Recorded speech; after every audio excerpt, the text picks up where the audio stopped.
the reality is these are actually men's practices that have been passed down by men through the generations, because women's practices have not been safe.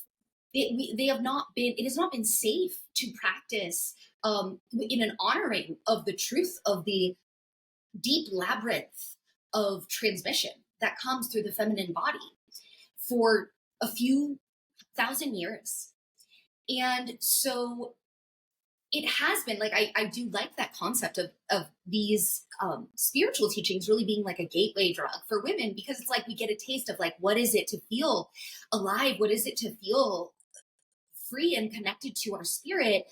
But we can actually only go so far with mainstream spiritual practice. I'll say mainstream now, even though, I could say it now, but 15 years ago, like we couldn't even say that, That was Hayley Ebersole, and this is episode 77. Welcome to the Brave Woman Podcast. I'm your host, Tanya Lynn, founder of Sistership Circle and author of Open Your Heart and The Art of Leading Circle. I'm the mother of 2 girls, an 8 on the Enneagram, aka the Challenger, happily married to my business partner, Brent, love connecting with nature, and have put in well over 10,000 hours circling with other women. On this podcast, we will explore how to embody the brave woman so that you can take action on your dreams and desires, unapologetically speak your truth, and live life on your own terms. Grab a seat and a cup of tea, and let's get started. Welcome, Hayley. I am so excited to have you here on the Brave Woman Podcast. Thank you, Tanya. It's an honor. Yeah. We just had such a beautiful drop-in and connection, jamming on just all things life. And so I knew that we were going to have a really juicy conversation today. And I'd love to start with sharing a little bit about your journey and who you are so that our listeners can know a little bit about you. Well, it feels so sacred to be here with this deep sister energy moving through your podcast, as that was truly the opening for me, as it was for so many of us, into the deep healing of the feminine that has served as the foundation of my life and my work. So my story really starts as a young girl I found in a very unstable home environment. The method that my soul chose to deal with that, to survive in that environment, was to become extremely controlling of my body, to become extremely controlling of the way that I presented in the world. So that manifested from a really young age, from elementary school, as eating disorders, chronic exercising, and an intense attachment to overachievement. So it was elementary school, junior high, high school. I was president of my class. I was homecoming queen. I was like captain of all the sports teams, and just got really deep into, my ego got really deep into identification with filling in this very patriarchal understanding of what it is to be successful. And it was a deeply painful experience to be so disconnected from my body. But it wasn't until I started diving into yoga that I really even began to feel at all in any way. What is it to feel my body versus just to look at it from 6 feet outside of myself and attempt to hone it so that it was acceptable, so that I was liked, so that I could fit into a certain box. And as I started to dive deeper into my yoga journey, I began to uncover this inner voice, this inner intuitive movement of a sense of my own aliveness, a sense of my own desires, a sense of my own intuition, my own pull towards the life force. And it was after I graduated college that I took my first yoga teacher training, and I was there. I was interning with a professor at USC. I had all my PhD applications like in, and I just experienced this huge awakening around how I had been in this extreme relationship to control of my femininity, of my body, of my presentation. So I pulled my PhD apps. I said just 1 year, and that 1 year ended up being a lifetime of really healing my body and my heart and supporting women to take that same journey. But it wasn't actually until I discovered the feminine mysteries. It wasn't actually until I dropped deeply into Women's Moon Circle on a regular basis that I began to catch the thread of the river of feminine healing that was truly available to me. And it was through that mirroring in circle and through the mentorship of my priestess and through this ever ongoing journey of connecting back in and dropping into my own sacred body temple to find the truth of what is true for me, and the sacred practices of the feminine that live inside of us all in our own individual way, that I was really able to tap into this experience of being so deeply alive in my body, so deeply willing to receive the river of my own sensuality and sexuality. So that's become the primary foundation of my work, is to support women to connect deeply with their bodies and to connect deeply in ritual with each other in their bodies in order to liberate this ancient current of truth and power that comes when we are feeling ourselves from the inside versus witnessing ourselves from the outside, disconnected from our embodied experience. I'm like, oh, no wonder we connect, because I have such a similar experience of the performance and, perfection and just proving myself and the straight A student and all those things, growing up, and yet being so disconnected from my body, even though I played sports. And the sister who connected us, Jessica Hadari, when she told me that we needed to connect, she said, Hayley has the most incredible yoga practice, like, because it's so different, because you incorporate these feminine principles into it. And it's not just a yoga practice, it's an embodiment experience. And so, that fusing of the feminine mysteries with the yoga philosophy is just, it's what so many women are actually looking for. Can you talk a little bit about that? I would so love to. This is one of the topics that jazzes me up the most recently. Because so many of us do actually come into a healing of or re-encountering our feminine nature through the gateway drug of yoga or through the gateway drug of movement. And it's, I really thought it was the be all end all. It was the be all end all for me. Like, I was so deep in the spiritual practice. I was so deep in the philosophy. I was so deep in devotion to studying the anatomy and to really nailing that in my body. And I would use that word because that was literally the attitude, even with an amazing teacher who was ultimately ended up drawing me into the mysteries as she went in herself. The reality is that the spiritual practices that have been passed down to us as modern humans, as modern Western humans, which honestly, those of us who are on this path of self-discovery often get called to the Eastern philosophies.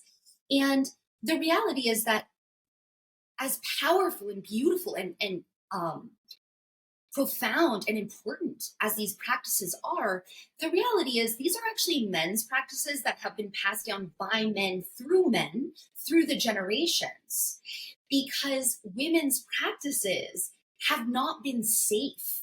They have not been, it has not been safe to practice in an honoring of the truth of the deep labyrinth of transmission that comes through the feminine body for a few thousand years. And so it has been like, I do like that concept of these spiritual teachings really being like a gateway drug for women, because it's like we get a taste of like, what is it to feel alive? What is it to feel free and connected to our spirit? But we can actually only go so far with mainstream spiritual practice. I'll say mainstream now, even though, I could say it now, but 15 years ago, like we couldn't even say that, but it really is by coming back into relationship with women, coming back into sacred ritual and sacred circle, and reclaiming, healing the relationship of shame to our bodies, and starting to actually receive a direct transmission of what is it that actually wakes us up to the magic inside of our bodies. Because I can tell you, it's not just confined breathing. It's not, these like, it's not breath of fire. It's not just putting our bodies in these linear shapes and nailing them or doing the same thing over and over. But the feminine works in spirals and mystery, and she works like a snake, and she moves through us, and she's unique. She manifests when we can creatively flow, and we can only find that by feeling safe enough within ourselves and in our community to actually liberate that Shakti, that life force, and allow her to move through and teach us. So it's only now that these threads of remembrance are these codes of feminine awakening are actually reawakening through our bodies. We're remembering what our well ancestresses knew several thousand years ago, that these bodies have the power to not only liberate our heart, our life, our families, our babies, but to rebirth cultures.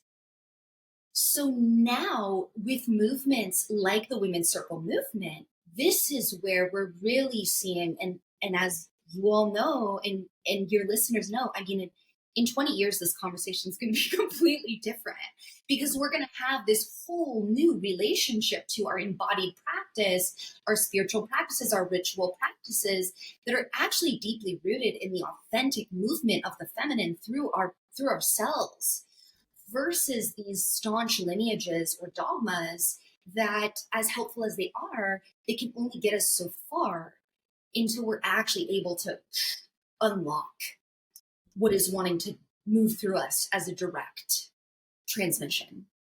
Does that make sense? And what's your experience with that? Yeah, I mean, I stopped doing yoga, I would say probably 2020. And I just recently, a few women got together a couple weekends ago, and one of my sisters offered a yoga practice. And she's like, this isn't typical yoga practice. It's going to be very, somatic, very much in the feminine. And I just burst into tears. It really just brought everything up, and what felt so nourishing, so much release. And I was like, yeah, I felt like I had grown out of yoga. Like it didn't feel like a fit. But with, she's a very powerful feminine embodiment coach, that's the type of yoga that I would personally be looking for if I was going to do that as my practice. So yeah, 100% agree with everything that you just said. And you mentioned the snake movement, the Shakti. And so let's talk a little bit about the importance of pleasure and sensuality and sexuality on this divine feminine path that we're all on. Yes, please. even the word starts to get me like moving like a snake. I actually called right before this. I'm leading an event in a few days where we're calling up that energy, and right before this, we gathered together. I was having this luxurious short little nap, and I was like setting intention, saying a little prayer before I got up, and I was like, oh, Lakshmi, Lakshmi, come into me. Aphrodite, come into me. I want to feel like I want to have fun and just feel pleasure during this experience together. And so she's so here, and I'm so grateful you asked that question, because the reality is our bodies are wired for pleasure. That's just the reality of women's bodies. We have over double the amount of nerve endings in our clit as we find in a lingam. And in order for this energy of the, the organic fluid movement of the feminine to be awake and alive, we have to feel relaxed.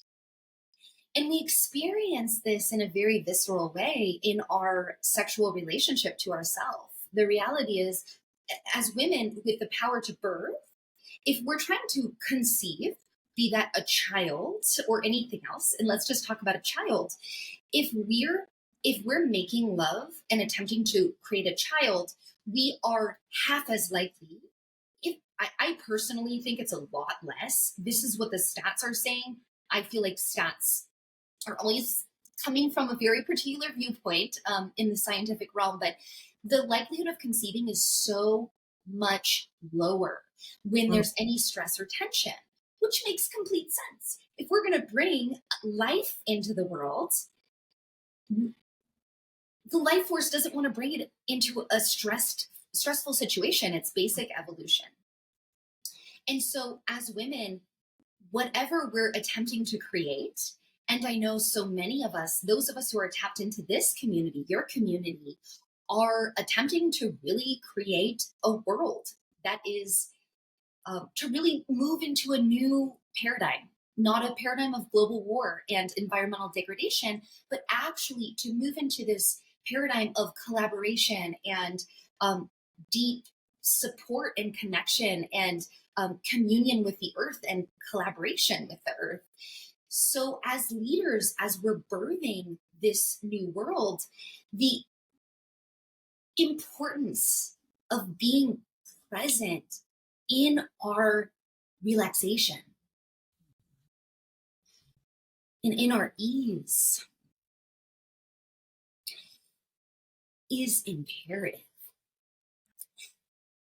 And not only that, but it is the power that creates life. Just on a very literal way, the sexual act is literally what creates life. And then to take it even bigger, it is the yin and the yang, it is the Shiva and the Shakti that come together to manifest this beautiful creation of the world that we find ourselves in this moment. So as we step deeper and deeper into our own creatrix and really step into our responsibility and obligation to allow the channel, allow the transmission of our work, our sacred work in this world, which can be as simple as our presence and is always as simple as our presence, can also, manifest in the forms of our businesses and collaborations and our community leadership, and of course, making children and supporting those children. And all of it in service to our descendants, all of it in service to the future. The importance of tapping in to our pleasure as this never-ending well of inspiration, this never-ending well of manifestation or womb-manifestation, as I like to say. It's like we need to take this very seriously. We need to take this pleasure thing very seriously, and give ourselves the space and the time to tap in to, and really to break through the layers of numbing. This is what I find in working with women is a lot of us have been so trained to shut down our sensation, to shut down our emotion, and to be in this thread of the cultural matrix, which I call the cultural, the masculine matrix, which is this, high performing, overdoing, lack of spaciousness for resting and for tapping in to what really brings us life. And I realize, yes, of course, like when I speak this, I know, I can hear in the back of my head the cultural voice of like, oh, well, rest and play are frivolous, or pleasure is like that thing you get when you would finish checking the list, checking off all your list. But the reality is that the way that the feminine works is that she wants to express and move in a vessel that is open and receptive. And that is the only way that we will come back into balance in this, in this paradigm where that it's hyper masculine paradigm. We're just bringing the feminine back into balance. And one thing that's standing out so much in this conversation is how incredibly, not only how much it nourishes us, but how much when we are connected to our sexuality, our sensuality, how much that nourishes our children and our partners. And even just through our very presence, the men in our lives, through our very presence. This has been hitting me so viscerally and directly recently. I spent many, many years just in primary romantic relationships with women. And now as I've stepped back into relationship with men, it's been so incredibly striking how nourished everyone is by the presence, by the literally the presence of a woman who is who's tending her body, who's in her ritual of self-care, who's regularly body oiling, bathing, in these sacred ancient ritual practice of the tantric priestess, which were actually not just specifically for a temple priestess, but that traditionally in our initiatory practices, as we became women, as we stepped into our blood, we were supported by our wise elders to first come into a sensual relationship with ourselves and a sexual relationship with ourselves to understand the full potency and power of that before ever we would offer that to another. So now as modern women, I think we're kind of coming at it from a different, we kind of flipped the script a little bit. A lot of us are coming to this in our latter years, returning back to that original initiation of what is it to reclaim, what would it have been like if when you got your first blood, if your mothers and your aunties and your grandmothers brought you into sacred circle and gazed at you and told you how beautiful you were and told you the power of what it is to be a woman and the way that you shape the culture and the way that you shape all of the actions of the way that you mold the children, the way that you support the culture to remain connected in relationship and harmony to nature, the way that you support the men to remain connected back to what they're actually serving instead of going off in the realm of, the hyper masculine, going off in the realm of war. So coming back to our sensuality is really coming back to that original initiatory experience that many of us missed of remembering the potency that lives in the feminine. And again, to rebirth the power of the feminine, to rebirth the world. Yeah. Yeah. And, you're talking about the initiation and rite of passage, and that a huge part of this that I know is important to you and to us here at Sistership Circle as well is ritual, and that we get to connect with our sensuality through ritual. And, this is something that is really important to you, is the earth-based rituals to empower your feminine leadership. So you want to speak about how you use ritual for your work? Yeah. Yes, thank you so much. Oh, it feels so beautiful to be asked that question by you, because your whole work is devoted, so much of your work is supporting women to connect to um, these cycles of the moon. And when we come together in ritual together, always our indigenous ancestors, and of course, all of our ancestors were indigenous to somewhere before colonialism. So we're just reconnecting back to what our earth-based ancestors actually, how they functioned. When we look out in nature, we can see everything is in harmony. The cycles of the seasons, the insects on the cactus, and the ways that the trees interact with the understory of the plants. Everything is in harmony, and even the death is an imperative part of that cycle. And that's the way that our ancestors functioned when they operated in societies that also actually functioned. So I always like to just remind us, we can never be reminded, enough that it really has only been 5,000 years or so of patriarch, of really monotheistic, land ownership, war, really. So it's very short in the timeline of even what we know, and we only know so much.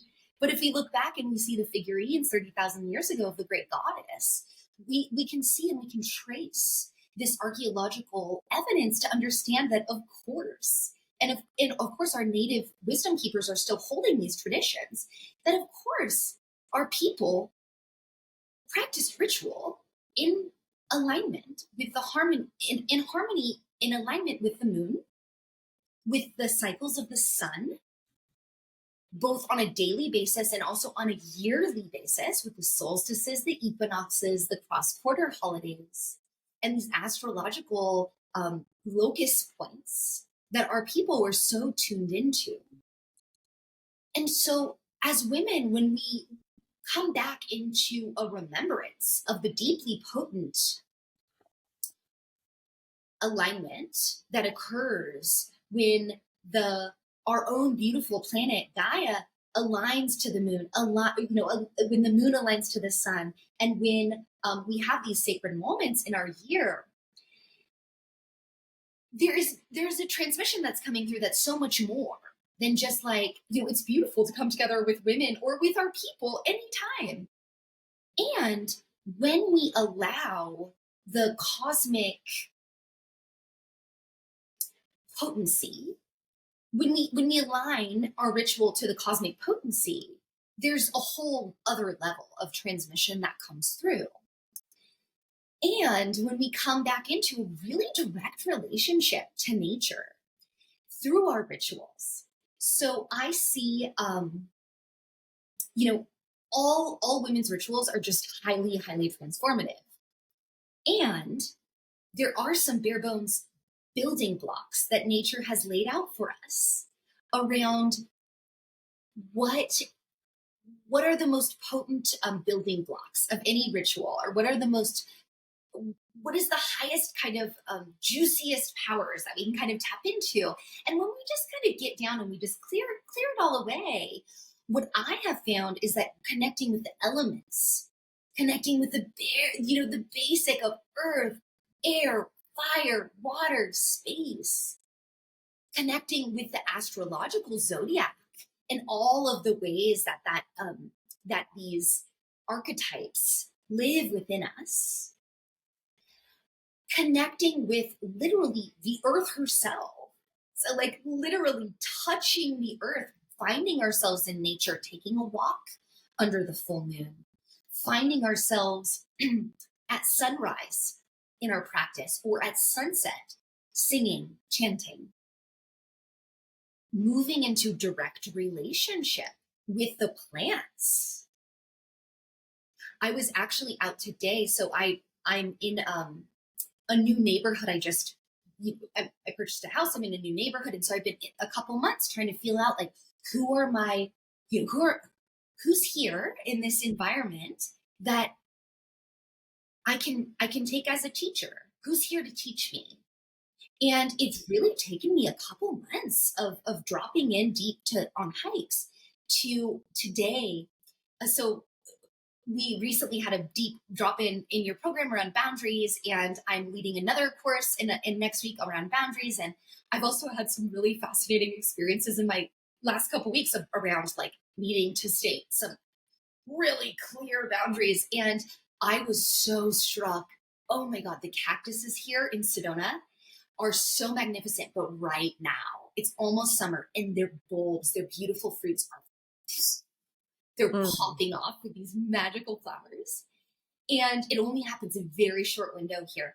And I was like, oh mama, you found me, you found me, you found me. And I found you, and I'm here to learn from you about what it is to have boundaries. Cactus is an amazing teacher. Stinging nettle is an amazing teacher. Skunk is an amazing teacher. And the more that we can come into direct relationship with these plant and animal allies, and not just like with our oracle cards, which like is so great, but like going outside and like sitting on the ground, taking some earth and placing it on our tongue to receive that transmission, just like we would taste a fine wine and receive that transmission. Feeling the touch, it's fraying, so like going touching the rose to the skin, like feeling what that's like, and being in circle and taking the sacred oil that has been infused with the essence of rose or plants or whatever it is, and anointing our wounds together and remembering the source of where the medicine is coming from. It's coming directly from Gaia. This to me is this is the communion of the women's, this is the way that the women's movement and the women's embodied reclamation movement is actually the only way that it's really going to change the world, is if we're harnessing the most potent force on the planet, which is the planet herself, and moving back into this direct relationship to nature. So many ways to do that, but that was just a little taste. Mm-hmm. Yeah, it makes so much sense to really bring in the earth and her animals and her plants as our teachers, just as much as humans are our teachers. I love that so much. And yeah, let's definitely go there on the boundaries conversation. Because as you were speaking, I became very present to we are so disconnected from what our ancestors did because of the modern world, the technology, the calendar that was instilled on us, the time that was instilled on us. It shaped us to disconnect, right? And it's hard for us. And so there's a remembering, and then there's a communing. And I feel like the most important thing one of the most important things for us to do these earth-based rituals and get into our feminine is creating the boundary and carving out that time. And it's like, okay, if the modern all of it, the commercialism, my husband right now is in Costa Rica and I'm here, and we're talking about how pop culture is impacting the girls because it's so in your face here in America, as opposed to Costa Rica is much more connected with the land. I mean, you have a lot, it's not in your face there.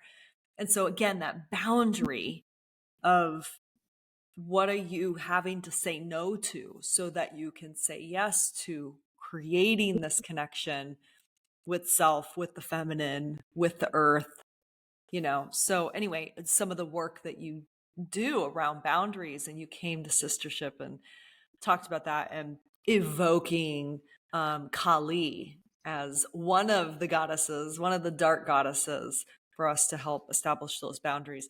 I would just love for you to share a little bit about how you work with boundaries and some of the and specifically around Kali as an archetype that you work with. Yeah. Yes, you stated You stated all of that so beautifully in terms of really connecting with our no, really connecting with our no. And Kali for me has just been, it was truly the next level of my, well, okay, let me say, I first met Kali on my first yoga teacher training, and I just saw this dark skin, dreadlocks, snake Medusa hair, bloody tipped tongue, necklace of skulls, and skirt of dangling arms, and just on top of, just like literally on top of Shiva, and surrounded by demons, and just her look of like, let's go. And I had no idea what I was encountering, but I was like, what's that? Like, that, I need to know more. Yes, that is something. And it was through my coming to know her story that now I fully understand that boundary, the ways that boundaries are always really what I found for women is that when we're connected to our bigger why, when we're connected to a vision of what we're actually ultimately headed for. So it's not just like, okay, I need to carve out this time for my exercise because I want to look a certain way. But it's like, I carve out time for my exercise so that I can feel really vibrant and vital, and then come to my work, come to my family in a way that empowers all of them. Then it just makes everything so much easier. And the way that Kali works is that she will not let you get away with a life half lived. She's not, there's no space for bullshit. She has no space for, I'm only going to express myself in this area that feels safe. Or, well, I'm going to like keep doing this job that I hate because it just makes me feel like safe, and there's like an inertia to like going and out and trying something new. She will bring us whatever she needs to. She will bring us illness. She will bring us divorce. She will bring us internal crazy thoughts in the head. She will bring us whatever she needs to bring us until we are in her fire. And we have to make a choice. Do we choose our life, or do we choose to remain in the half life, the twilight life?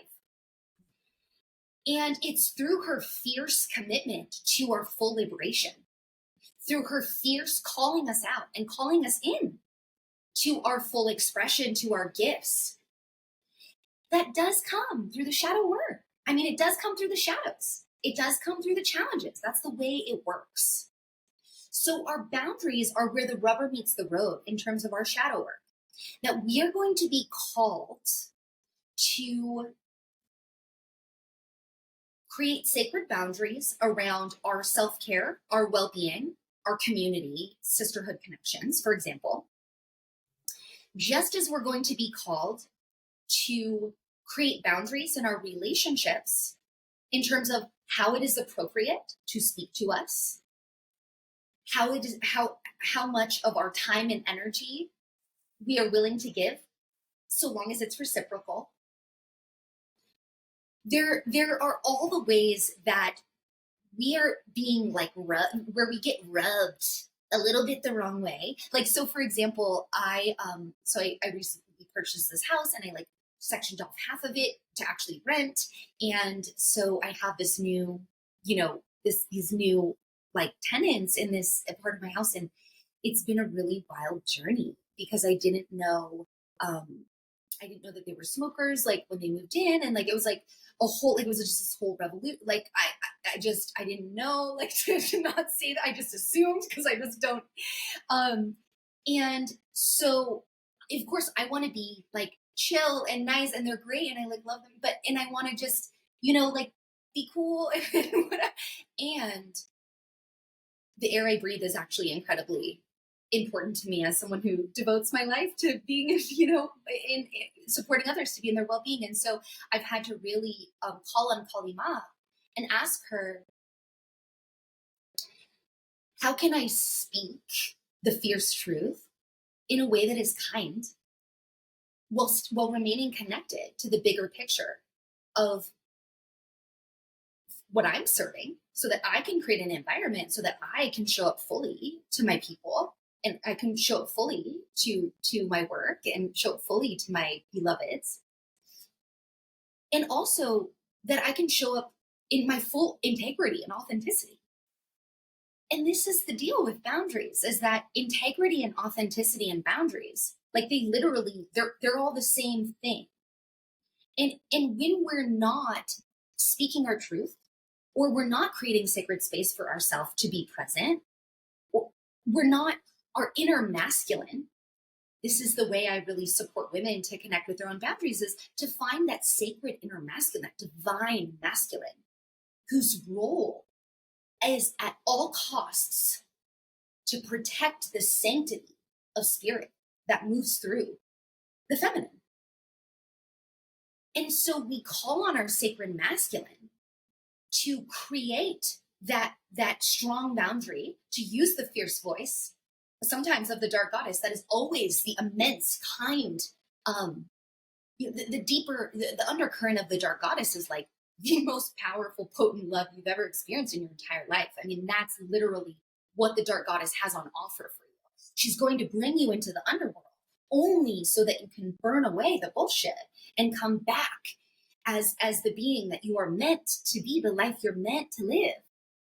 And so when we can call on our sacred inner masculine, even when it's awkward or it's hard in conversation or with ourselves, to show up to the new practice, to choose foods that really support our well-being, whatever it might be, to say no to relationships that are not honoring the sanctity of our heart, then our sacred inner masculine shows up. And that is only when the feminine, when the feminine can truly feel safe enough to move through and arise.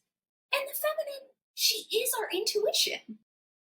And it's our intuition that is the GPS, that is the inner compass, that is guiding us towards our deepest service in this lifetime. So boundaries is the way that this whole mechanics works. It's like all of this relies, it's like our authenticity, our integrity, our truth, our intuition, our freedom in our body, our capacity to express the fullness of who we are through our voice, through our presence, through our movement. It all relies on our relationship to boundaries. And so, of course, this is one of the places women get stuck the most. Because we're groomed from birth to either martyr ourselves and sacrifice ourselves, or to not even, to stuff down and numb out that voice that is speaking for our own needs. And sometimes even, that's the wounded feminine boundaries, and sometimes the wounded masculine boundaries of being overly rigid, overly controlling, in my story I was sharing is, I had to create boundaries around, I create boundaries around the way that now it's in flow, but like the way I related to food, I had to create boundaries of not controlling the way I related to food or my body, and boundaries around my rest, and boundaries around choosing actually not to exercise and instead to go lie in bed and take a nap. This is the way that my sacred masculine shows up, so that my feminine, which honestly, when you get down to it, really, we're talking about the nervous system. That the feminine, it's really, so my nervous system can be in balance and I can feel at ease so that I can show up fully. And they feed each other, the masculine and feminine, because the more that I'm in my ease and my center, the more that I feel connected to the truth of my soul and spirit, which allows me to feel confident enough to speak my truth. And then the more I speak my truth, that is the divine masculine stepping up and standing for the sanctity of whatever is channeling through me. This is true of you and on all of us, is that we're just channels here. So boundaries is the way our divine masculine supports us to clear our channel and to hold that integrity. Jay Ma, Jay Kalima, so grateful she came in here. And so, as you know, I'm sorry I didn't even bring her up more in that question, but like she's always here holding us accountable to our soul work and holding us accountable to our truth. And things will break down and things will fall apart until we come into our right relationship to our boundaries. Mm. Yes, Kali. That's the name of my daughter, although we pronounce it Callie, but it's spelled Kali. So, yes, she's Is a that where you got powerful. it? Were you inspired? Of course you Yes. Oh, yes. Well, actually, Brent named her, but she's been the card on my altar for a decade before I had Callie. Yeah. So, oh, so good. So you mentioned intuition and as our GPS guiding us, and you have a gift for us today, the Moon Cycle Magic Unlock the Power of Your Womb. So you want to tell us a little bit about that? We're going to put this link into our show notes. Yes, I'm so thrilled to offer this. This is like one of my most magical creations that really is supporting us to drop back into the wisdom of our inner seasons and to really step back into the way that the harmony of nature's cycles is not just out there, it's in here.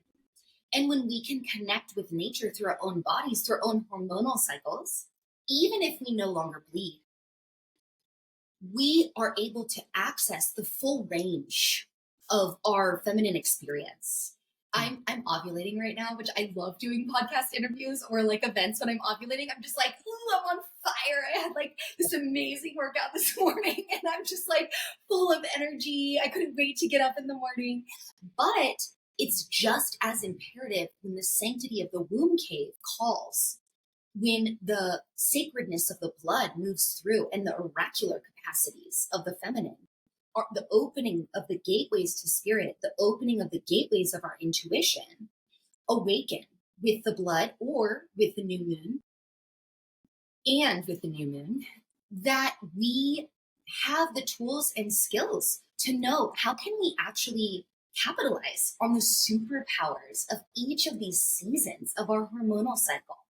What do we need to tend our self-care so that we can have this full spectrum month, full spectrum life, where we're always harnessing our strengths versus trying to swim upstream, Yeah. which is what happens in a culture that doesn't honor a woman's embodied hormonal cycles.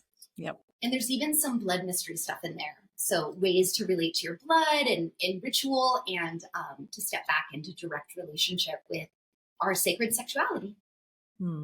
Beautiful. So, beautiful listeners, go ahead and head over to the show notes to grab that free gift, connect with your womb. Thank you so much, Hayley. This has been such a wonderful, beautiful conversation. I feel like I got so much inspiration myself just listening to you, feeling your ovulation energy, and just so many beautiful takeaways of how you really how you present the feminine wisdom and the mysteries of the feminine in just such a potent, powerful way. So thank you for bringing your gifts on here. Yeah. Thank you so much, Tanya. You're such an inspiration. I want to give a shout out. I just listened to the solo episode you did on embodiment a few days ago, and I was like super inspired and super moved. And I just find the work that you're bringing to the world this is it. This is what, like, you've just been this forerunner in what will be just the way that we all relate to each other, in 20 years. And I'm so grateful that you're a path, you're lighting the path for all of us. So thank you. And thank you everyone for tuning into the Brave Woman podcast. We'll see you next week. You just listened to this show. I'd love for you to leave the Brave Woman podcast an honest review. Reviews help podcasts like this one grow, making it more possible for me to devote my time, energy, and money to its production. If you take a screenshot of your review and email it to support@sistershipcircle.com, we'll send you one of our archetype activations as a thank you gift. Thank you so much for your support. I really appreciate it. Up next, do you find yourself getting stuck and unable to get into action sometimes? As a generator, action is my forte. I'm going to share with you my secret to moving through resistance and inertia to take action on your vision and dreams.